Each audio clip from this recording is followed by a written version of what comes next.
যে আমি আমার আল্লাহর কাছে যদি সারা দিন, সারা রাত, সারা বছর, সারা মাস, সারা জিন্দেগি সিজদায় পড়ে থাকি, উনি আমাকে যা যা দিয়েছেন তার শেষ করা যাবে না, কখনোই শেষ করা যাবে না।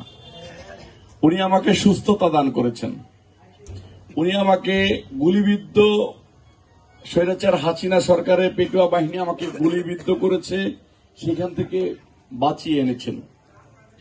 আমাকে অমানবিক নির্যাতন করা হয়েছে রিমান্ডে, সেখান থেকে আল্লাহ পাক রব্বুল আলামিন আমাকে বাঁচিয়ে এনেছেন এবং সুস্থ সবল রেখেছেন। আমাকে ভালোভাবে চলার তৌফিক দান করেছেন, শত প্রতিকূল পরিস্থিতিতে ধৈর্য ধরার তৌফিক দান করেছেন। আপনাদের মতো এরকম জ্ঞানী গুণী মানুষের ভালোবাসায় পাওয়ার তৌফিক দান করেছেন আমাকে। আমি কি এই এত শত নিয়ামত কখনোই সিজদায় পড়ে আল্লাহ শুকরিয়া আদায় করে শেষ করতে পারবো? আমার দ্বারাই সম্ভব না। আমি শুধু আল্লাহর কাছে আপনাদের মধ্য দিয়ে চাই, আল্লাহ পাক রব্বুল আলামিন যেন আপনাদের সেবা করার তৌফিক দান করে আমাকে। আমার জীবনের শেষ দিন পর্যন্ত আমি আপনাদের সেবা করতে চাই। আমাকে সুযোগ করে দিবেন? হাত তুলে বলেন তো, সুযোগ করে দিবেন? মা বোনরা সুযোগ করে দিবেন? আপনাদের সেবা করার সুযোগ দিবেন? আমিন। আমি শুধু এতটুকু চাই। আচ্ছা, আপনারা একটা জিনিস বলেন তো, এই 9 নম্বর ওয়ার্ডের থেকে আমার দ্বারাই কেউ চিকিৎসা সেবা পেয়েছেন? পাইছেন?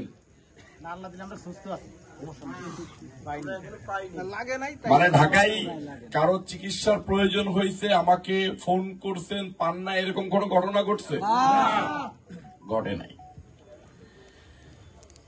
আমি যে মাগুরা সহ মাগুরা 2 আসনের বিভিন্ন শ্রেণীর মানুষের চিকিৎসা সেবা দিচ্ছি, এটা কি জানেন? কে কে জানেন বলেন তো? সবাই জানেন? আলহামদুলিল্লাহ। আচ্ছা, আমি কি ডাক্তার? আমি কি এমপি? আমি কি মাগুরার নেতা?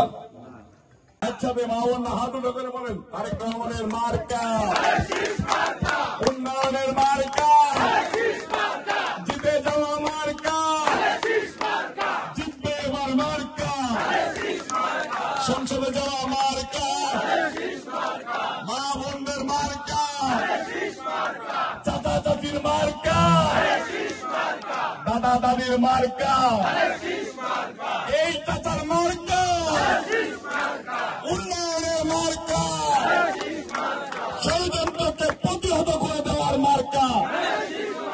সকলকে ধন্যবাদ জানিয়ে আজকের মতো বিদায় নিচ্ছি। আসসালামু আলাইকুম।